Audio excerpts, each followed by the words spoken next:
आवाज आ रही है मेरी? आवाज आ रही है आपको? आशीष जी,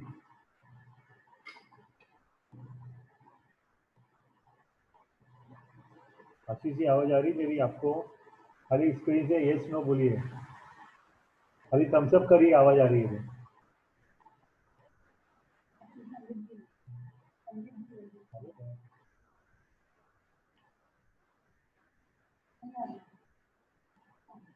आशीष जी आवाज आ रही है मेरी?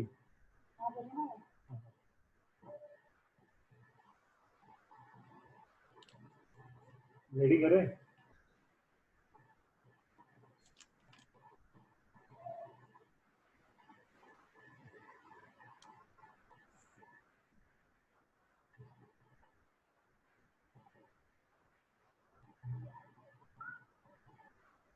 आशीष जी जय जिनेन्द्र। जय जिनेन्द्र, आपको आवाज आ रही है? बराबर आवाज आ रही है? हाँ, परफेक्ट है, परफेक्ट है। बच्चों को आवाज आ रही है हमारी? हैंड रेज करने बोलिए ना।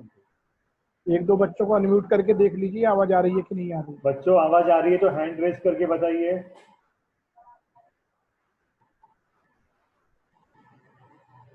हाँ, सबका हैंड रेज हो गया।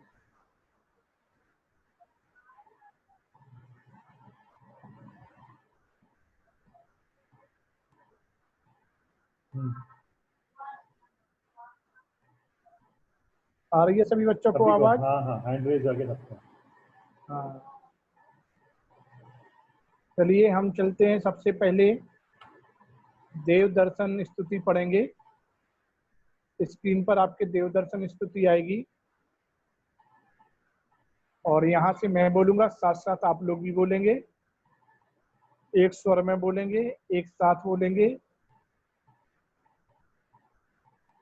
बहुत से प्यारे प्यारे बच्चे हैं जिनको याद भी होती जा रही है। देव दर्शन स्तुति लाएंगे पीडीएफ देव दर्शन स्तुति अति पुण्योदय माया।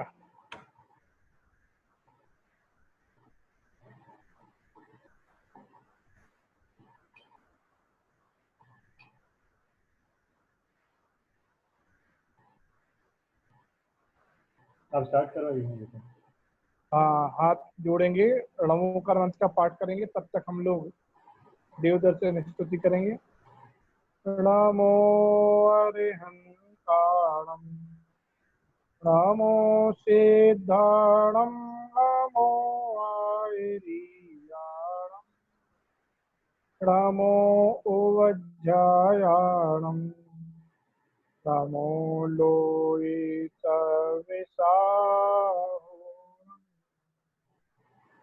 ऐसो पंचणमो यारो तव पावपणाशिनो मंगलाणां च सर्वेसिं परममे हवै मंगलम्।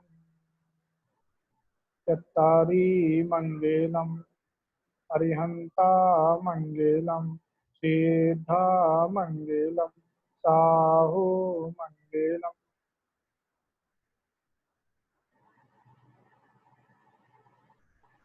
लोकोत्तमा अरिहंता लोकोत्तमा, सिद्धा लोकोत्तमा, साहु लोकोत्तमा, केवली प्रणतो धम्मो लोकोत्तमो चत्तारि शरणं प्रव्रजामि अरहन्ते शरणं प्रव्रजामि सिद्धे शरणं प्रव्रजामि साहु शरणं प्रव्रजामि केवली प्रणतम धम्मं शरणं प्रव्रजामि।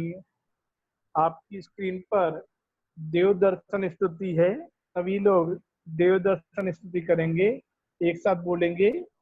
अति पुण्य उदय मन में आया, प्रभु तुमरा दर्शन पाया।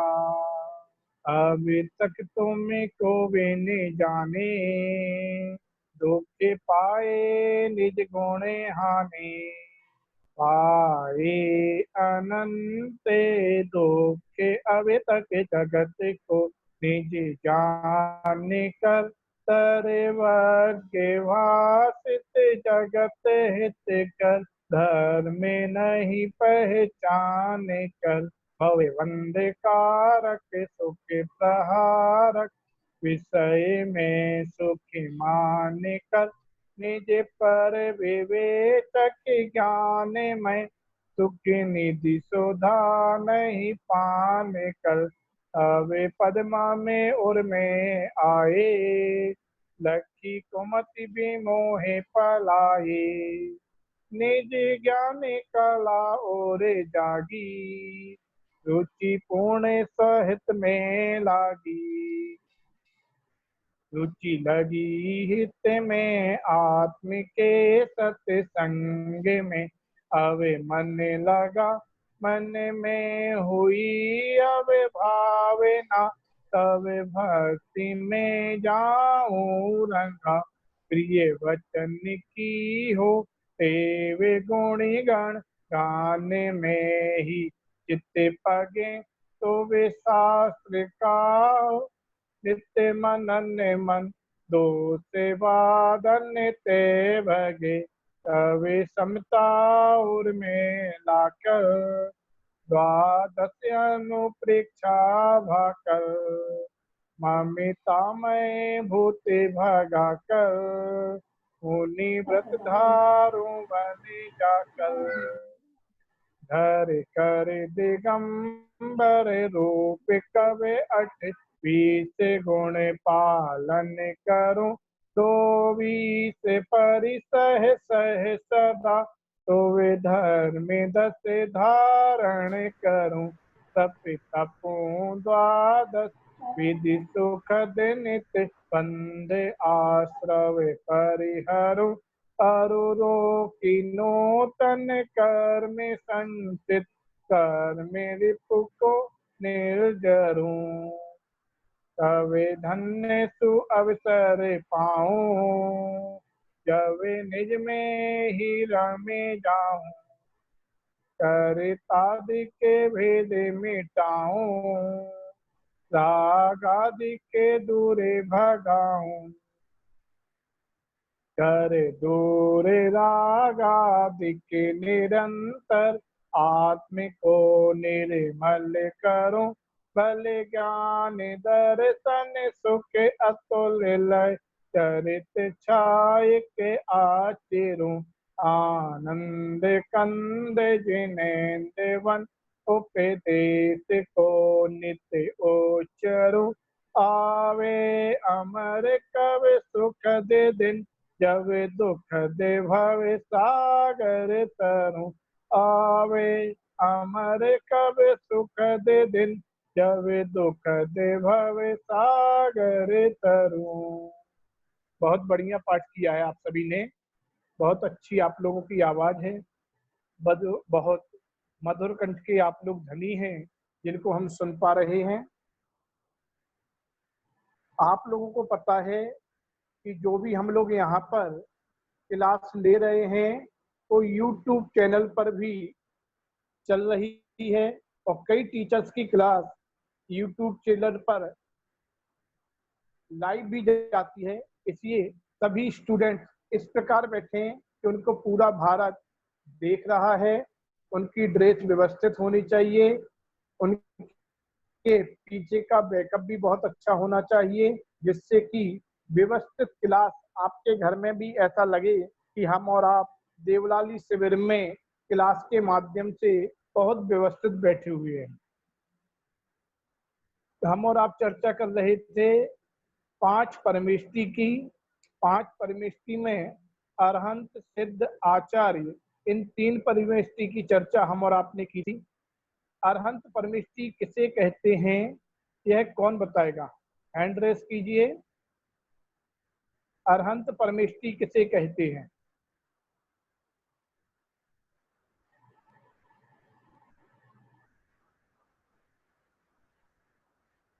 हाँ जी, आशीष जी। गुंजा जैन, गुंजा जैन, गुंजा जैन, आवाज आ रही है हमें? जो गृहस्थपना त्याग कर पुनिधर अंगीकार कर निस्वभाव साधन द्वारा 4 कार्य कर्म का क्षय कर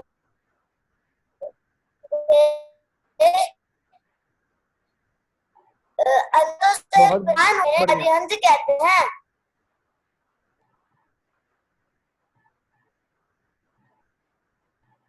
आशीष जी, अब ऐसा करता चलेगा कि किसको आ रहा है और किसको नहीं आ रहा है, क्योंकि जिन बच्चों को याद हो जाता है वो हैंड रेस में दे रहे हैं और जिनको याद नहीं होता है वो हैंड रेस नहीं करते हैं। इसलिए सेकंड क्वेश्चन में 5 परमेष्टि के मूल गुण कितने कितने हैं? किसी से भी पूछिए 5 परमेष्टि के मूल गुण कितने कितने हैं, जिसका आपका मन करे।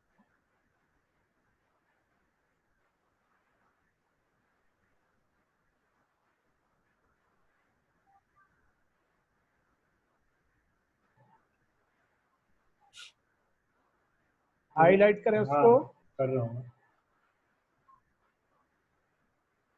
आदि जैन है विदिशा से। हाँ जी।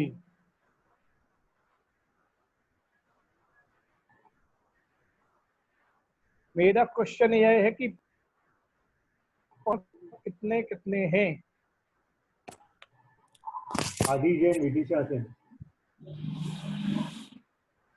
आदि, आवाज सुनाई दे रही है आपको? हाँ हाँ, बताइए। हाँ, अरहंत परमेष्टि के 46 मूल गुण होते हैं। सिद्ध वेरी गुड। परमेष्टि के बोलिए बोलिए। 8 मूल गुण होते हैं। आचार परमेष्टि के 36 मूल गुण होते हैं। उपाध्याय परमेष्टि के मूल गुण होते हैं और साधु परमेष्टि के 28 मूल गुण होते हैं। अच्छा, एक बात सुबह समझाई थी, आप सुबह की क्लास अटेंड की होगी, आपने की थी नहीं की थी? आदि आपने आदि सुबह सुबह की क्लास अटेंड की थी आपने? हाँ, तो सुबह मैंने बताया था कि आचार्य परमेष्टि बड़े हैं, उपाध्याय परमेष्टि उनसे छोटे हैं, साधु परमेष्टि उनसे भी छोटे हैं। फिर उपाध्याय परमेष्टि के 25 मूल गुण हैं और साधु परमेष्टि के 28 मूल गुण हैं, तो ये कंबड़ नहीं होगा क्या? उपाध्याय परमेष्टि के पास वो जो साधु परमेष्टि के पास जो मूल गुण है वो मूल गुण तो उपाध्याय परमेष्टि के पास पहले से ही है और उनके पास 25 मूल गुण और एक्स्ट्रा हैं। इस प्रकार कितने मूल गुण हो गए उनके उपाध्याय परमेष्टि के? उनके मूल गुण हो गए 53। ओके, बहुत बढ़िया। आपको जो भी हम लोग इधर से विषय पढ़ा रहे हैं वो समझ में आ रहा है, नहीं आ रहा है? आ रहा है। सुनने में कोई दिक्कत या कोई प्रॉब्लम आपको हो? कोई नहीं, बहुत बढ़िया। नेक्स्ट क्वेश्चन पूछेंगे आशीष जी अपन लोग किसी और से।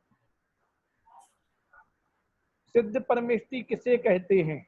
आदि से क्वेश्चन नहीं है, आदि म्यूट हो जाएं। हाँ, किसी और से आशीष जी पूछेंगे आप। धर्मिल, 18 इयर्स राजकोट। धर्मिल है 18 इयर्स राजकोट से। हाँ हाँ, आदि ने बहुत अच्छा आंसर दिया। अब आगे सुनते हैं अपन लोग, सिद्ध परमेष्टि किसे कहते हैं? अक्षत शाह मलाड। अक्षत अक्षत शाह मलाड़, आइए सामने।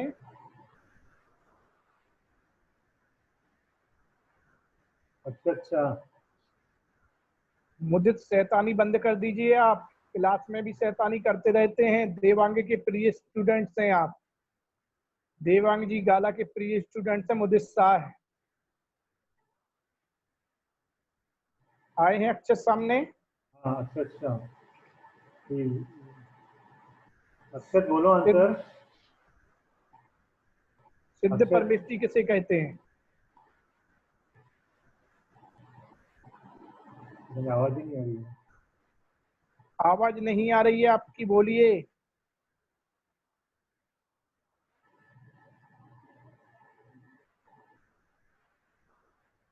मैं दूसरे को आपको पूछता हमारी हूँ। आवाज सुनाई दे रही है? सिर हिलाकर बताइए। मैं और अपने आप किसी को, स्टूडेंट्स को हाँ, लीजिए दूसरे को आशीष जी। लेता हूँ। जायक कोठाड़िया, हिम्मतनगर जायक कोठाड़िया। आवाज आ रही है? हाँ जायक। जे गृहस्थ अवस्था त्याग करी मुनि धर्म अंगीकार करी नित सभा साधन द्वारा चार घाती कर्मों का सह कर अनंत चतुष्टय रूप प्रकट हुए हैं। कुछ समय पश्चात कुछ समय बाद उन्हें चार अघाती कर्मों का भी सह कर पूर्ण मुक्त हो गए हैं। वो अभी किंचित न्यून पुरुष आकार में लोक के अग्रभाग में किंचित न्यून पुरुष आकार में विराजमान हुए हैं। उन्हें द्रव्य कर्म, भाव कर्म और नौ कर्मों का सह किया है। उन्हें क्या कहते हैं? सिद्ध परमेष्टि कहते हैं। अच्छा, सिद्ध परमेष्टि के 8 मूल गुण आए थे स्क्रीन पर, आपको याद है कि 8 मूल गुण के नाम? हाँ, बोलिए। ज्ञानावनी, दर्शनावनी, ये तो 8 कर्म है। अनंत दर्शन, अनंत ज्ञान, अगुरु लघुत्व, अवदानत्व, सूक्ष्मत्व, अव्ययवाद और प्रदोषत्व। एक रह गया अभी भी। हाँ, बहुत बढ़िया, गायक ने सही आंसर दिए। नेक्स्ट अंतिम क्वेश्चन किसी और से, आचार्य परमेष्टि किसे कहते हैं?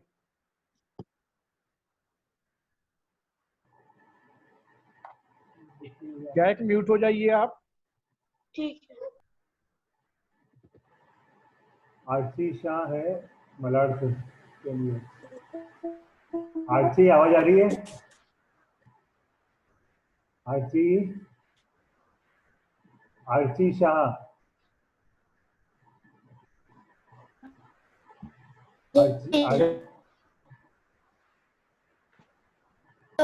हाँ आवाज आ रही है आरती शाह?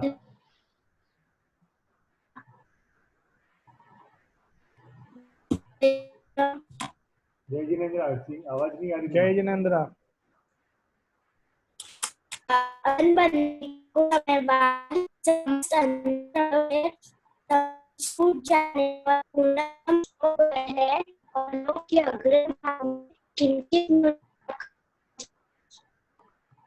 आरती की आवाज आ रही है आपको अच्छे से? आवाज नहीं आ रही।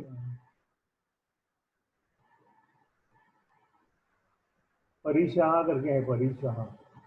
हाँ, परी आवाज आ रही है? हेलो, परी आवाज आ रही है? वीडियो बंद है। आरव जैन, आरव जैन। यस। हाँ आरव जैन, आंसर बताएंगे आप? आंसर बताइए आपका। पंडित जी ने आपको कोई क्वेश्चन पूछा? परमेष्टि किसे कहते हैं? आचार्य परमेष्टि जो सम्यक दर्शन, सम्यक दर्शन, सम्यक ज्ञान, सम्यक चारित्र की अधिकता से हो, उसके बाद प्रधान पद प्राप्त करके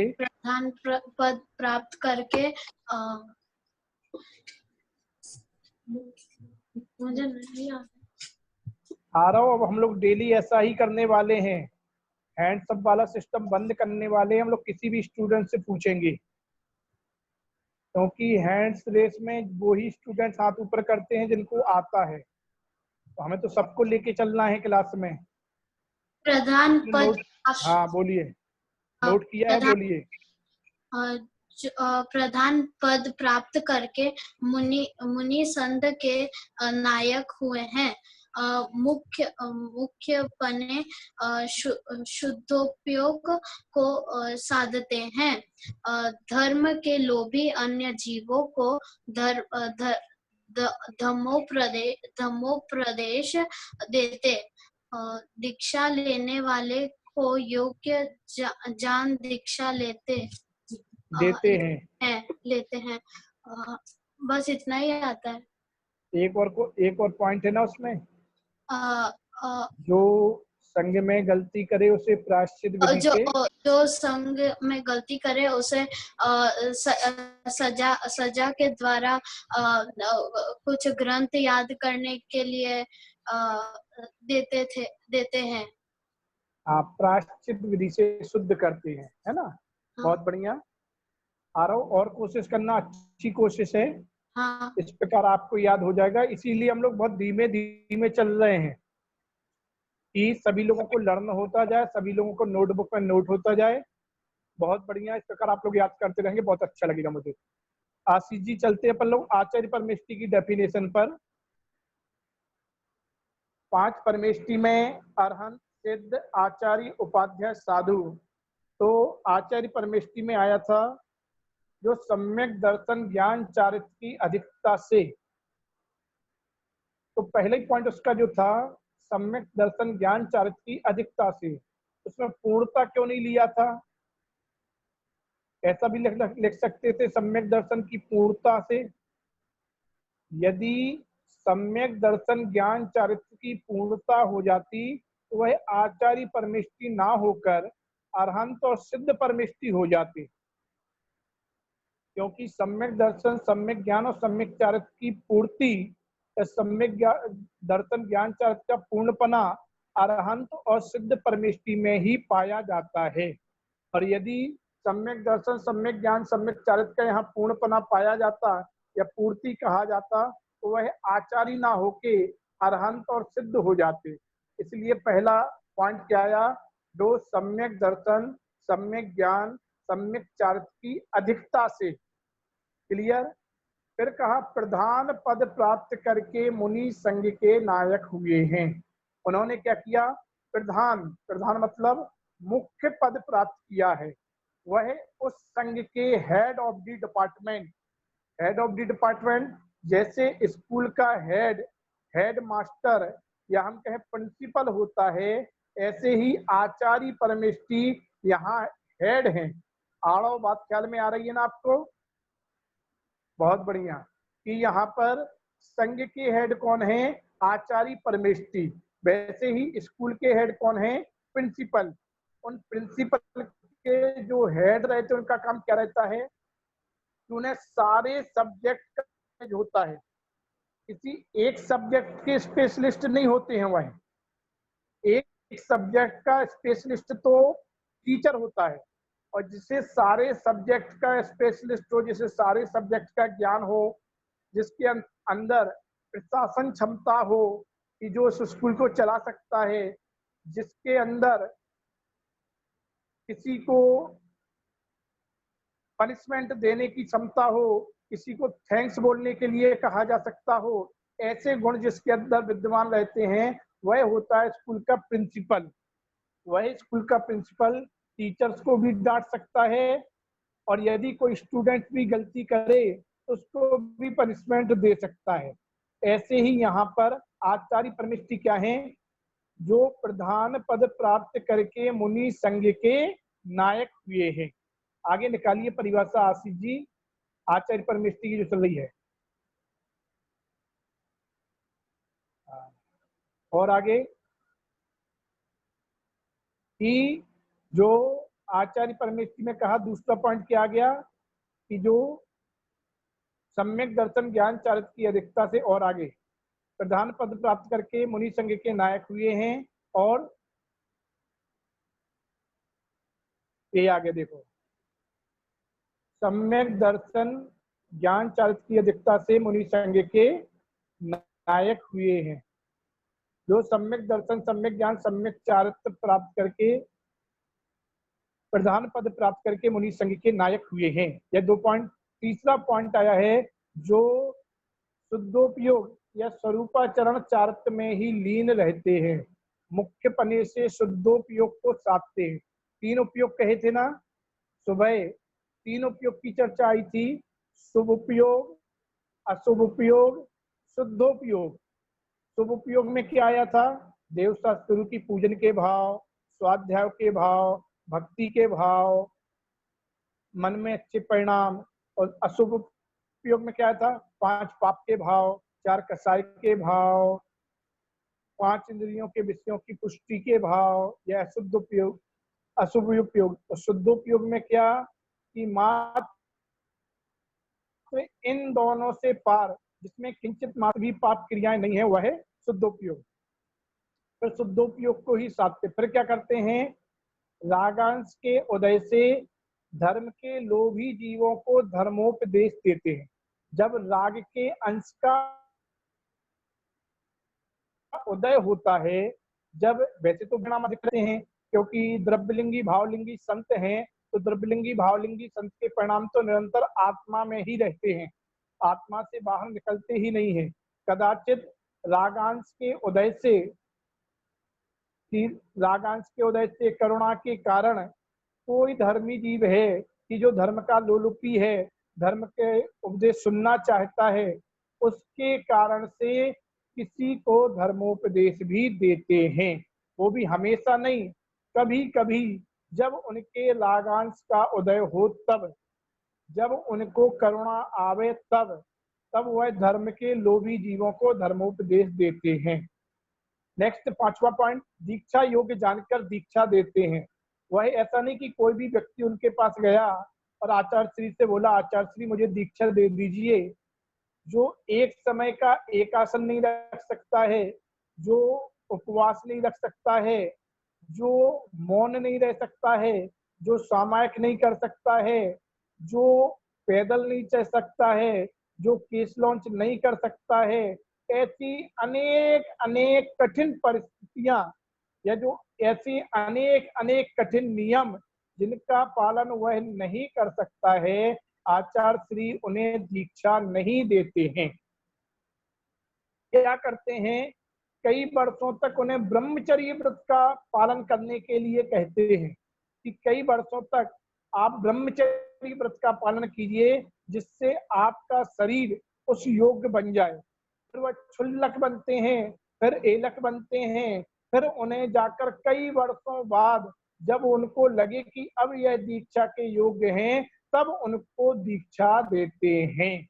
क्योंकि जो दिगंबर संत हैं, जो महामुनिराज हैं, उनका आचरण स्वयं में ही सिद्धों के लघुनंदन जैसा कार्य है। चलते फिरते सिद्ध कहा गया है, और चलते फिरते सिद्धों में 28 मूल गुणों का पालन और निरतिचार 28 मूल गुण उनके पालन होते हैं। ऐसी बहुत कठिन कठिन नियमों का पालन उनके जीवन में होता है। इसलिए जब उन्हें लगता है यह दीक्षा के योग्य हैं, तब उनको दीक्षा देते हैं। यदि कोई संघ में गलती करे या यदि कोई साधु गलती करे, तो उसे प्रायश्चित विधि से शुद्ध करते हैं। गलती भी कोई बड़ी नहीं होती है, गलती भी बहुत छोटी होती हैं, लेकिन फिर भी आचार्य परमेश्वरी को समझ में आ जाता है कि यह मुनि बनने के बाद बहुत बड़ी गलती है। तब उन्हें प्रायश्चित विधि के माध्यम से उनको शुद्ध करते हैं कि इस प्रकार की गलती आपके माध्यम से हुई है, वह उसके लिए आपको यह करना होगा, जिस कारण से आप उसको फिर से व्यवस्थित कार्य करें। इस प्रकार ऐसे 6 पॉइंट यहाँ पर हैं। आगे चलिए नेक्स्ट स्क्रीन, और आगे और आगे। हाँ, अब देखिए आचार्य किससे कहते हैं। देखिए यहाँ पर पॉइंट, जो सम्यक दर्शन, सम्यक ज्ञान, सम्यक चारित्र की अधिकता से, दूसरा और तीसरा पॉइंट अपन ने एक साथ कर दिया है। प्रधान पद प्राप्त करके मुनि संघ के नायक हुए हैं। हाईलाइटर भी चल रहा है आशी जी का, आप लोग ध्यान से देखते रहेंगे। प्रधान पद प्राप्त करके मुनि संघ के नायक हुए हैं। इन दोनों पॉइंटों को अपन ने एक पॉइंट कर दिया है। तीसरा पॉइंट, मुख्य पने शुद्धोपयोग को साधते हैं, तीसरा पॉइंट। चौथा पॉइंट, करुणा बुद्धि से धर्म के लोभी अन्य जीवों को धर्मोपदेश देते हैं। चौथा पॉइंट क्या कहा, करुणा बुद्धि जागृत हो या रागांश के उदय से धर्म के लोभी अन्य जीवों को धर्मोपदेश देते हैं। पांचवा पॉइंट, दीक्षा लेने वाले को योग ज्ञान दीक्षा देते हैं। क्या कहा यहाँ पर, दीक्षा लेने वाले को, जो दीक्षा लेना चाहता है, कोई जोर जबरदस्ती का काम नहीं है। जैन धर्म जबरदस्ती का धर्म नहीं है, जैन धर्म जबरदस्त धर्म है। इसलिए वहां कहा जो दीक्षा लेने वाले को, जो दीक्षा लेना चाहता है, उसे योग्य शर्त लग गई है। क्या शर्त लग गई है, योग्य ज्ञान दीक्षा देते हैं। दीक्षा लेना भी चाहता है और यदि अयोग्य है तो उसको दीक्षा नहीं दी जाएगी। दीक्षा लेना चाहता है और योग्य है तभी उसको दीक्षा दी जाएगी। जो अपने दोष प्रकट करने वाले को प्रायश्चित विधि से शुद्ध करते हैं। अंतिम पॉइंट, अपने दोष प्रकट करने वाले को प्रायश्चित विधि से शुद्ध करते हैं। दोष कैसा होता है, जैसे कोई श्रावक महाराज जी को आहार के बाद मंदिर जी में छोड़ने के लिए आया और श्रावक को किसी भी प्रकार का धार्मिक प्रश्न हुआ और धार्मिक प्रश्न उन्होंने चलते चलते महाराज जी से, साधु परमात्मा से, साधु जी से पूछा और यदि वह चलते ही चलते उनको उत्तर देने लगे, रागांश के उदय से समझाने लगे, तो उस समय उनकी दृष्टि सामने ईरिया समिति से हटकर उस श्रावक की ओर जाएगी और उस श्रावक की ओर जाएगी तो उतने समय के लिए ईरिया समिति का पालन नहीं हुआ। यह बात तुरंत आचार्य परमेष्टि की समझ में आ जाती है। तो उनको लगता है कि आपको, श्रावक को कोई शंका है, कोई धार्मिक प्रश्न है, तो समझ और व्यवस्थित समझे, उसके बारे में समझे पढ़े। लेकिन रोड पर चलते हुए, आहार लेते हुए कहीं से आ रहे हैं, ऐसी छोटी छोटी बातें जिनको आचार्य परमेष्टि भाप लेते हैं, देख लेते हैं, फिर उन्हें प्रायश्चित विधि से शुद्ध करते हैं। ऐसा आचरण करने और कराने वाले को आचार्य परमेष्टि कहते हैं। नेक्स्ट, आचार्य परमेष्टि के 36 मूल गुण हैं। 6 आवश्यक, 3 गुप्ती, 5 आचार, 12 तप, 10 धर्म। जो अपन लोग 10 धर्मों के दिन, जब 10 लक्षण पर्व आते हैं, जब पर्युषण पर्व आते हैं, तो 10 धर्मों की चर्चा करते हैं। वह वास्तव में 10 धर्म महामुनिराजों के ही हैं, जो हम और आप उन दिनों में बहुत आदर पूर्वक, विनय पूर्वक इन धर्मों की पूजन आराधना करते हैं। देखिए, 6 आवश्यक, 3 गुप्ती, 5 आचार, 12 तप और 10 धर्म। 6 आवश्यक आप लोगों ने कई बार सुने होंगे। तो मुनिराजों के 6 आवश्यक अलग हैं और श्रावक के 6 आवश्यक अलग हैं। जो श्रावक के 6 आवश्यक हैं वह देव पूजा, गुरु पास्ती, स्वाध्याय, संयम, तपः, यह 6 आवश्यक श्रावक के हैं, जो हम और आपको प्रतिदिन करना चाहिए।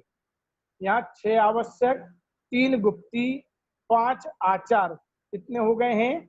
14। 12 तप, कितने हो गए हैं? 26। 10 धर्म, कितने हो गए हैं? 36। फिर से एक बार, 6 आवश्यक, 3 गुप्ती, 5 आचार, कितने हो गए हैं? 14।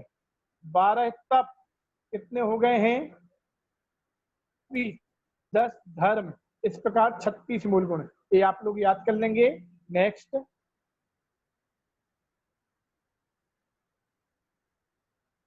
अब देखिए उपाध्याय परमेष्टि किसे कहते हैं। बहुत सरल है, छोटी परिभाषा है। अभी तक हमने जो 3 परिभाषा पढ़ी हैं उनमें यह बहुत छोटी परिभाषा है। जो बहुत जैन शास्त्रों के ज्ञाता होकर, ज्ञाता मतलब क्या होता है? जानकार, जिन्होंने बहुत से जैन शास्त्रों को पढ़ा हुआ है, जाना हुआ है, उनका स्वाध्याय किया हुआ है। तो पहला पॉइंट क्या? जो बहुत जैन शास्त्रों के ज्ञाता होकर संघ में पठन पाठन के अधिकारी हुए हैं।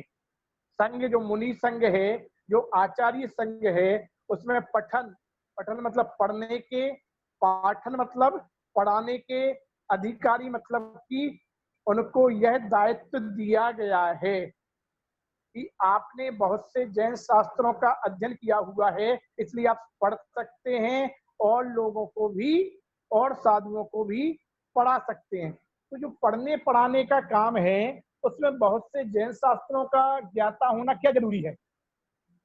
हम एक शास्त्र को पढ़ लें और उसी शास्त्र को पढ़ाने लग जाएं। जैसे हमने मोक्ष शास्त्र को पढ़ा और मोक्ष शास्त्र को ही सबको पढ़ाने लग जाएं।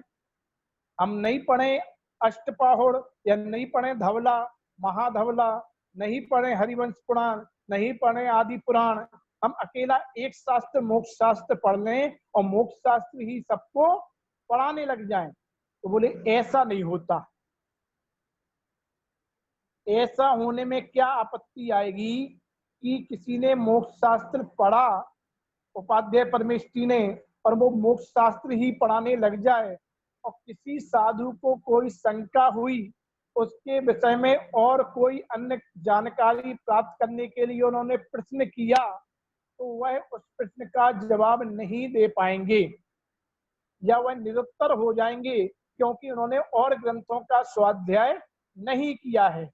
इसलिए पहली शर्त लगाई है, जो बहुत जैन शास्त्रों के ज्ञाता होकर, ज्ञाता मतलब जानकार होकर। दूसरा, जैसे बहुत जैन शास्त्रों में कर्णानुग का भी ज्ञान होना चाहिए, चरणानुग का भी ज्ञान होना चाहिए, प्रथमानुग का भी ज्ञान होना चाहिए, द्रव्यानुग का भी ज्ञान होना चाहिए, आगम पद्धति का भी ज्ञान होना चाहिए, अध्यात्म पद्धति का भी ज्ञान होना चाहिए, नयों का ज्ञान भी होना चाहिए। सब कुछ व्यवस्थित ज्ञान होगा तभी वह सभी साधुओं को संघ में पढ़ा सकते हैं। तो पहला पॉइंट क्या है? जो बहुत जैन शास्त्रों के ज्ञाता होकर। दूसरा पॉइंट, संघ में पठन पाठन के अधिकारी हुए हैं। अब यहाँ पर टीचर को ले आओ। टीचर क्या करता है? स्कूल में स्टूडेंट्स को पढ़ाता है। तो टीचर स्टूडेंट्स को पढ़ाता है तो वह स्वयं पढ़ के आते हैं, स्वयं को नॉलेज होता है तभी पढ़ाते हैं, कि उनको नॉलेज नहीं होता फिर भी पढ़ा देते हैं।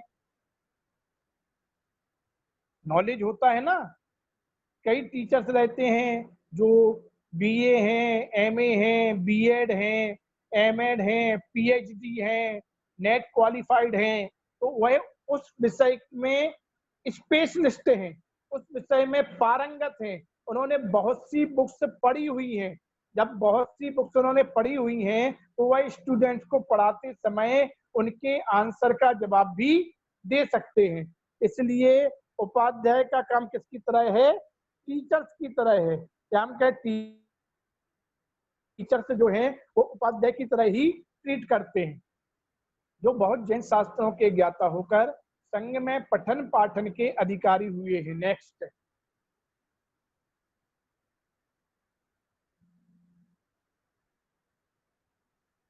मुख्यपने शुद्धोपयोग को साधते हैं और शास्त्रों को स्वयं पढ़ते हैं, औरों को पढ़ाते हैं, वे उपाध्याय परमेष्टि हैं।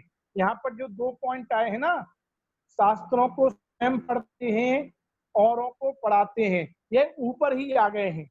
ऊपर कहाँ आ गए हैं? पठन पाठन के अधिकारी हुए में। इसलिए 3 पॉइंट ही हैं इस परिभाषा में। क्या?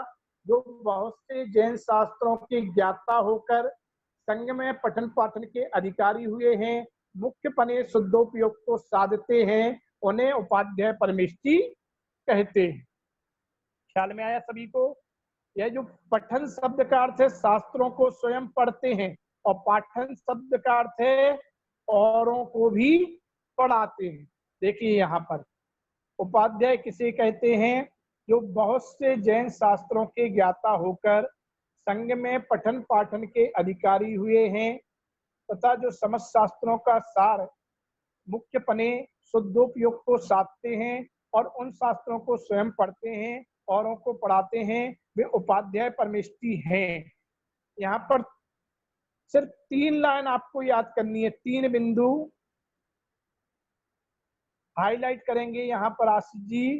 जो बहुत जैन शास्त्रों के ज्ञाता होकर, पहला, जो बहुत जैन शास्त्रों के ज्ञाता होकर, एक पॉइंट यही याद करना है। सेकंड पॉइंट, संग में पठन पाठन के अधिकारी हुए हैं। तीसरा पॉइंट, मुख्य पने शुद्धोपयोग को साधते हैं, वे उपाध्याय परमेष्ठी कहलाते हैं। बिल्कुल सरल परिभाषा है। जो बहुत से जैन शास्त्रों के ज्ञाता होकर संग में पठन पाठन के अधिकारी हुए हैं, मुख्य पने शुद्धोपयोग को साधते हैं, उन्हें उपाध्याय परमेष्ठी कहते हैं। क्लियर? मुझे पता है आप लोगों को समझ में आ रहा होगा, क्योंकि आप लोग सारे के सारे बालबोध भाग 2 पढ़ चुके हैं, और कई विद्यार्थी ऐसे भी हैं जो बालबोध भाग 3 भी पढ़ चुके हैं। Next page.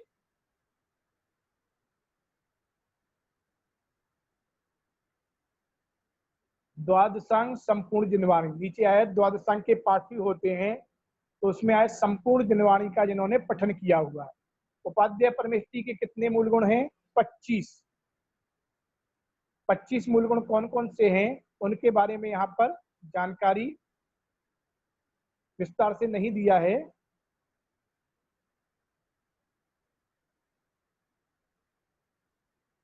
हाँ,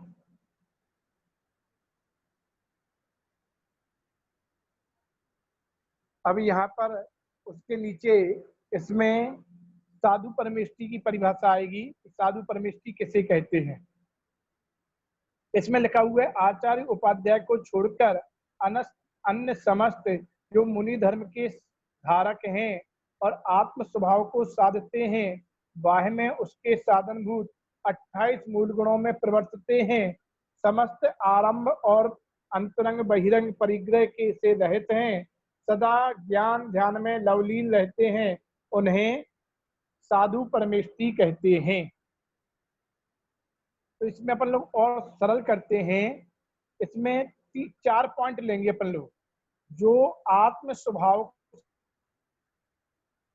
और 28 मूल गुणों का निरस्तीचार पालन करते हैं, समस्त आरंभ और अंतरंग बहिरंग परिग्रह से रहते हैं, सदा ज्ञान ध्यान में लवलीन रहते हैं, उन्हें साधु परमेष्ठी कहते हैं। फिर भी एक एक पॉइंट को अपन लोग ऊपर से देखते हैं। फिर से इसी को स्क्रीन पर लाएंगे। आत्म स्वभाव को साधते हैं कि जो निरंतर अपने आत्म स्वभाव निज स्वभाव उसकी साधना करते हैं, उसके बारे में ही निरंतर ध्यानस्थ रहते हैं, उसी के लीन रहते हैं, उसी की चर्या करते हैं, और बाह्य में उनके साधनभूत 28 मूल गुणों में प्रवर्तते हैं, या हम कहें 28 मूल गुणों का निरतिचार पालन करते हैं। समस्त आरंभ अर्थात समस्त प्रकार की हिंसा के वह त्यागी होते हैं। आरंभ मतलब होता है हिंसा। समस्त प्रकार की हिंसा के वह त्यागी होते हैं और अंतरंग बहिरंग परिग्रह से रहित होते हैं। जो 24 प्रकार के परिग्रह हैं, उन 24 प्रकार के परिग्रह से वह रहित होते हैं। 14 अंतरंग परिग्रह और 10 बहिरंग परिग्रह, उनसे वह रहित रहते हैं। सदा ज्ञान ध्यान में लवलीन रहते हैं, उन्हें साधु परमेष्टि कहते हैं। साथ में एक पॉइंट और आया है, समस्त सांसारिक प्रपंचों से सदा दूर रहते हैं। जब मुनि महाराज ज्ञान ध्यान में लवलीन रहेंगे और जहां आरंभ और अंतरंग बहिरंग परिग्रह से रहित होंगे, वहां संसार के सारे प्रपंच तो अपने आप ही छूट गए हैं। और जब संसार के सारे प्रपंच छोड़कर ही वह महामुनिराज पद पर आसीन हुए हैं, तो फिर से वह संसारिक प्रपंचों में फंसने वाले नहीं हैं, क्योंकि उस प्रपंच को छोड़कर ही वह मुनि धर्म पालन कर रहे हैं। और वहां मुनि धर्म पालन करते हुए वह 28 मूल गुणों का पालन कर रहे हैं, आत्म स्वभाव में लीन हैं, आरंभ और समस्त प्रकार के परिग्रह से रहित हैं। इनको भी हम पॉइंट के द्वारा देखेंगे। पहला पॉइंट, जो अपने आत्म स्वभाव को साधते हैं। पहला पॉइंट क्या कहा? जो अपने आत्म स्वभाव को साधते हैं। दूसरा पॉइंट, 28 गुणों का निरतिचार पालन करते हैं। 28 मूल गुणों का निरतिचार पालन करते हैं। तीसरा पॉइंट, आरंभ और अंतरंग बहिरंग परिग्रह से रहित होते हैं। समस्त आरंभ और अंतरंग बहिरंग परिग्रह से रहित होते हैं और सदा ज्ञान ध्यान में लवलीन रहते हैं। उन्हें साधु परमेष्टि कहते हैं। हमारा समय हो रहा है, इसके बारे में हम और विस्तृत चर्चा कल सुबह की क्लास में पढ़ेंगे। अभी आप लोगों को उपाध्याय और साधु परमेष्टि की परिभाषा याद करनी है, उसको व्यवस्थित नोटबुक में नोट करना है। फिर इसमें साधु परमेष्टि की विशेष चर्चा और साधु परमेष्टि के जो 28 मूल गुण हैं उनकी भी विशेष चर्चा हम और आप यहाँ पर क्लास के माध्यम से करेंगे। अब 15 मिनट का आप लोगों को गैप दिया जाएगा और ठीक 3:30 से आपकी दूसरी क्लास पंडित मंथन जी शास्त्री मुंबई उनके द्वारा प्रारंभ की जाएगी। जय जिनेन्द्र।